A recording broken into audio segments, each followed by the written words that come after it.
فروجهن ولا يبدين زينتهن الا ما ظهر منها وليضربن بخمرهن على جيوبهن ولا يبدين زينتهن الا لبعولتهن او آبائهن او آباء بعولتهن او ابنائهن او ابناء بعولتهن او اخوانهن او بني اخوانهن او بني اخواتهن او نسائهن او ما ملكت ايمانهن او التابعين غير اولي الاربة من الرجال او الطفل الذين لا يظهرون على عورات النساء ولا يضربن بأرجلهن ليعلم ما يخفين من زينتهن وتوبوا الى الله جميعا ايها المؤمنون لعلكم تفلحون. یہ لمبی آیت ہے.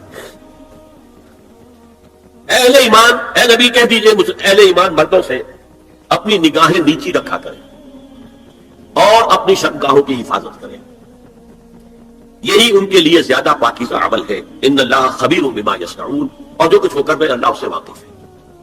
وقل للمؤمنات یغضضن من ابصارهن، اور مومن عورتوں سے بھی کہہ دیجئے کہ وہ اپنی نگاہیں جو ہے نیچی رکھا کریں. ویحفظن فروجهن، اپنی شرمگاہوں کی حفاظت کریں.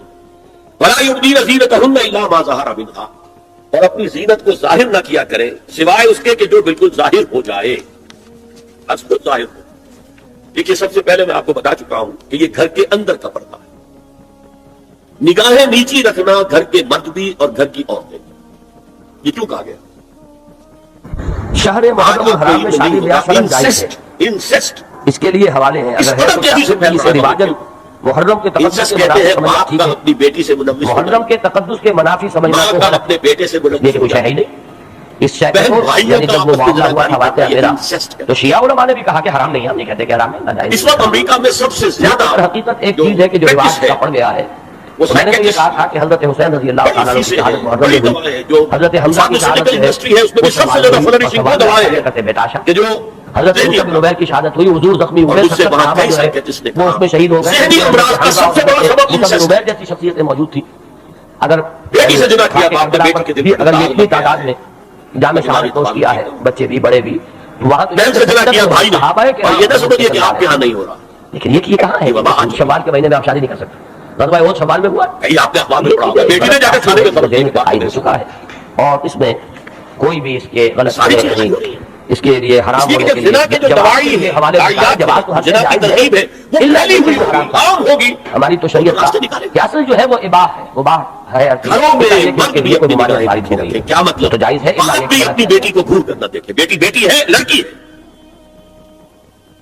جوان بھائی بھی اپنی جوان بہن کو گھور کر نہ دیکھے. نگاہ نیچی، یہ نگاہیں نیچی رکھنا بازار میں چلتے ہوئے نہیں ہے. وہ تو سوسائڈ ہو جائے گی، موت آ جائے گی. تو گاڑی آپ روک دیں. یہ گھر کے اندر ہے، اور اس لیے ہے کہ بہرحال باپ مرد ہے، بیٹی عورت ہے. میں نے آپ کو فرائڈ کی بات بتا دی ہے.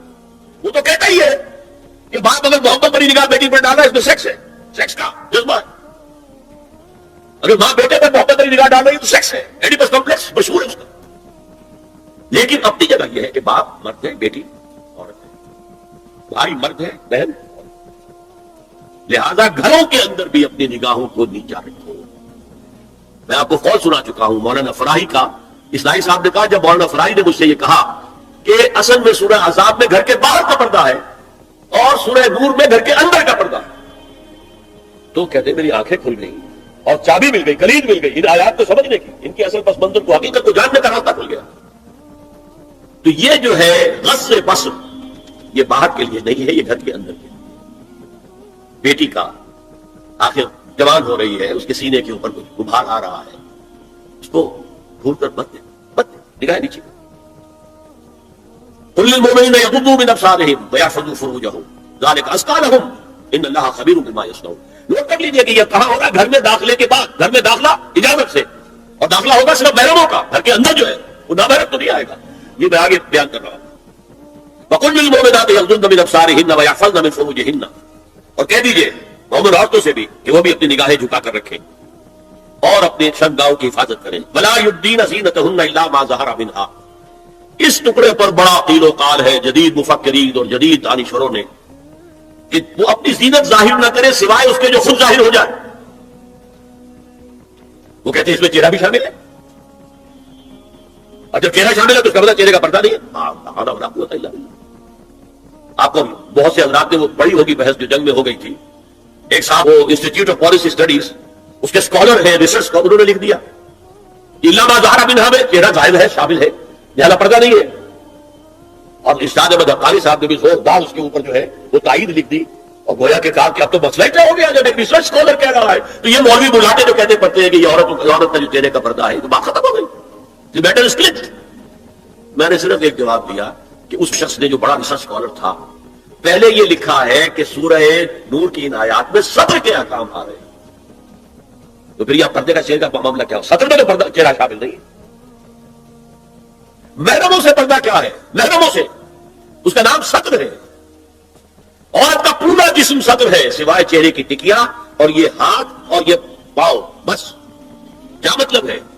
بھائی بھی نہیں دیکھ سکتا بہن کے جسم کا کوئی اور حصہ، باپ بھی نہیں دیکھ سکتا بیٹی کے جسم کا کوئی حصہ، یہ صدر ہے، صدر محرموں سے پردہ ہے۔ اس سے آگے صرف شوہر یا حسب ضرورت طبیب سرجن، بس یہ محرموں کا پردہ۔ گھر میں عورت رہے گی تو صدر کے ساتھ رہے گی، محرم آئیں گے، چچا اس کا محرم ہے آئے گا، لیکن وہ بھی تو مرد ہے نا، چہرہ تو نہیں ڈھانپے گی، یہ کہ محرم ہے، لیکن باقی جسم صدر، عورت کا پورا جسم صدر ہے سوائے چہرے کی ٹکیا، بال بھی صدر میں شامل ہے۔ سر پر وہ سکارف جو آج کل بنا ہوا ہے بہت بڑا مسئلہ، انہوں نے چہرے کو نکال دیا، صرف سکارف سمجھا ہوا، پر حجاب کہتے ہیں، حالانکہ وہ حجاب پورا تو نہ ہوا، وہ صرف ایک حصہ ہے، لیکن ایک حصہ صحیح ہے، سر کے بال جو ہے وہ چھپے ہونے چاہیے، یہ سطر میں شامل ہے۔ چہرے کی ٹکیا ہے جو سطر سے باہر ہے، ہاتھ ہے پونچوں سے باہر اور پیر ہے ٹخنوں سے نیچے، بس۔ اللہ اللہ تو فرمایا ما ظہر منہا من زینتہن میں الا ما ظہر منہا میں کیا کیا چیزیں آ سکتی ہیں۔ دیکھیے اگر عورت پوری کی پوری برقعے کے اندر ملبوس ہے، چہرے پر بھی نقاب ہے، آنکھوں کے آگے بھی یا جالی ہے یا کوئی چشمہ ہے، تو پھر بھی اس کے حسن کا ایک حصہ وہ ہے جو ظاہر ہے۔ اگر طویل القامت ہے، قد القامت، یہ حسن کا حصہ ہے کہ نہیں، وہ کہاں چھپائے گا؟ اور غالب نے جو شعر کہا ہے، تیرے سر قامت سے ایک قد آدم قیامت کے فتنے کو کم دیکھتے ہیں۔ سر قد عورت، اسی طرح جسم سے ڈول ہے، اکیلا بدن ہے، یہ تو نہیں چھپے گا۔ عورت موٹی ہے، کیسی ہے، جسم جو غیر متناسب ہے، یہ تو نہیں چھپے گا۔ متناسب ہے اعضاء، قداور ہے، اکیلا بدن ہے، یہ ہے وہ چیزیں کہ جو حجاب کے سلسلے میں ما ظہر منہا، یہاں ہو رہا ہے کہ صدر کے سلسلے میں ہے ما ظہر منہا، زینت کا، اور وہ چہرہ ہے۔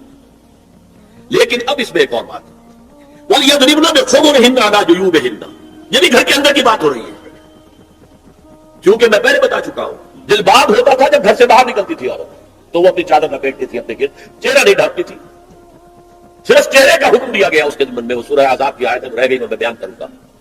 اور خمار اوڑھنی ہوتی تھی جو گھر میں اوڑھتی تھی، گھر میں ظاہر بات ہے کہ جلباب تو نہیں لیا جا سکتا، آخر گھر کا کام کاج کرنا ہے، ہلکی سی اوڑھنی وہ گھر میں، لیکن فرمایا وَلْيَضْرِبْنَ بِخُمُرِهِنَّ عَلَىٰ جُيُوبِهِنَّ، اور انہیں چاہیے کہ اپنی اوڑھیوں کے، بکل اوڑھنیوں کے اپنے سینوں کے اوپر، گریبانوں کے اوپر بھی مار لیا کریں، تاکہ یہ سینے کے جو ابھار ہیں ان کو ایک ایڈیشنل کور مل جائے۔ دیکھیے صدر کا تقاضے کیا گل لیجیے، لباس دبیز ہونا چاہیے، باریک نہیں۔ حضور نے فرمایا اللہ کی لعنت ہو ان پر جو لباس پہن کے بھی ننگی ہوتی ہے۔ باریک اتنا لباس ہے، یہ چست اتنا لباس ہے، ڈھیلا ڈھالا ہونا چاہیے، دبیز ہونا چاہیے لباس کے اندر، یہ دو حصے جو ہیں وہ لازم ہیں۔ اور پھر سینے پر، اب ظاہر بات ہے کرتا پہنا ہوا ہے، ڈھیلا ڈھالا ہے، پھر بھی یہ سینے کے ابھار تو ظاہر ہو جائیں گے۔ ان پر ایک اضافی اوڑھنی سر پر سے لے کر اور اپنے اس گریبان کے اوپر بکل مار لینا، تاکہ یہ جو نسوانی حسن کا دوسرا مظہر ہے، پہلا چہرہ سب سے بڑا چہرہ۔ اب جو لوگ کہتے ہیں چہرے کا پردہ نہیں ہے، تو خدا کے بندوں میں پردے کی ضرورت کیا؟ نسوانی حسن اگر اس میں اٹریکشن ہے، وہ کہاں ہوتا ہے سب سے بڑھ کر؟ مظہر اول کون سا ہے؟ نسوانی حسن کا چہرہ ہی تو ہے۔ اب میں ذرا شرم کے ساتھ کہہ رہا ہوں، لیکن یہ اپنی شاعری کے کچھ الفاظ آپ کو سنا رہا ہوں۔ یہ لب لعلین کہاں ہوتے ہیں؟ چہرے پر ہوتے ہیں یا کہیں اور ہوتے ہیں؟ یہ عارض بلگو یہ کہاں ہوتے ہیں؟ چہرے پر ہوتے ہیں یا کمر میں لگے ہوتے ہیں؟ یہ چاہے زخم، تھوڑی میں اگر کچھ کھڈا پڑا ہوا ہو، چاہے زخم، یہ تعریفیں جو شاعری میں ہوتی ہیں، یہ کہاں ہوتا؟ یہ بجگا کے تیر یہ کہاں ہوتے ہیں؟ یہ نرگسی آنکھیں یہ کہاں ہوتی ہیں؟ اور ستوا ناک یہ کہاں ہوتا ہے؟ چہرہ ہی تو ہے، سب سے بڑی اٹریکشن تو چہرہ، اسی کو نہ چھپایا تو پھر اور کیا چھپایا؟ ہاں دوسری چیز چھاتی کے ابھار، بہت اٹریکٹو ہوتے ہیں انسان کے لیے. اس کے لیے یہ ہے کہ ولیضربن بخمرہن علی جیوبہن. کرتا بھی دبیز کپڑے کا ہو, کرتا جو ہے ڈھیلا ڈھالا بھی ہو, شلوار اور دبیز تر کپڑے کی ہو,